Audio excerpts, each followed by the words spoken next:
ఇప్పుడు opposition leader గారు speaker గారిని ఆహ్వానిస్తూ మాట్లాడతారు.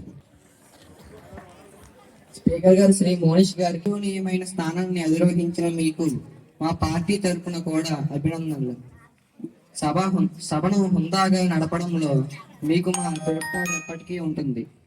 మీరు అధికార పక్షానికి ప్రతిపక్షానికి సమాన త్రాసు లాంటి వారు అని గుర్తిస్తున్నాను అని అనుకుంటున్నాను కూడా. ధన్యవాదాలు. సభని ఎలాంటి డిస్టర్బెన్స్ కలగనీయకుండా సక్రమంగా నిర్వహిస్తారని నా వాడ నమ్మకం. నా తరపున మరియు నా పార్టీ తరపున స్పీకర్ గారికి హృదయపూర్వక అభినందనలు తెలియజేస్తున్నాను. ధన్యవాదాలు. Thank you. Please be seated.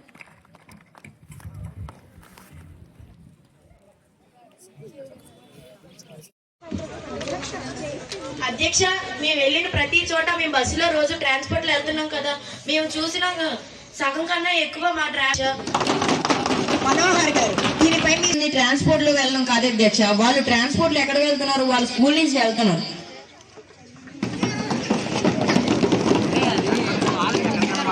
అధ్యక్ష, క్వశ్చన్ కంప్లీట్ చేయవలసిందిగా కోరుకుంటున్నాను. మనోహర్ గారు చెప్పండి. అధ్యక్ష, వాళ్ళు క్వశ్చన్స్ ఓన్ గా తయారు చేస్తున్నారు అధ్యక్ష.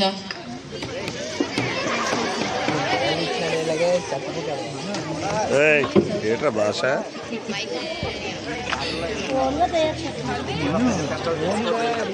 అధ్యక్ష, మీరు కారుల్లో వెళ్తున్నారు అధ్యక్ష, బస్సుల్లో కాదు.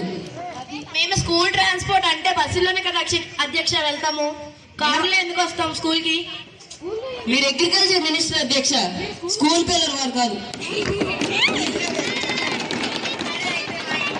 కారులో వచ్చినా అది చెరుకు పంట కనిపిస్తుంది కదా అధ్యక్ష, అప్పుడైనా ఎలవల. మీరు వెళ్ళి వాళ్ళ సమస్యలు పరిష్కరించడానికి కేటాయించిన డబ్బులు 41,436 కోట్లు. మా ప్రభుత్వం 2025-26 ఆర్థిక సంవత్సరం వ్యవసాయానికి 48,341 కోట్లు కేటాయించాము.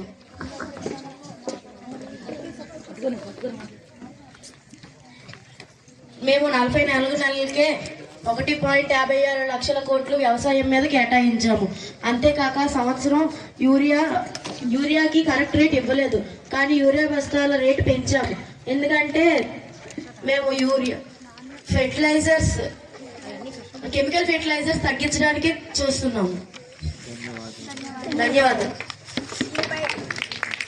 దీనిపై ప్రతిపక్ష సభ్యుడు మనోహర్ గారు స్పందించవలసిందిగా కోరుతున్నాడు.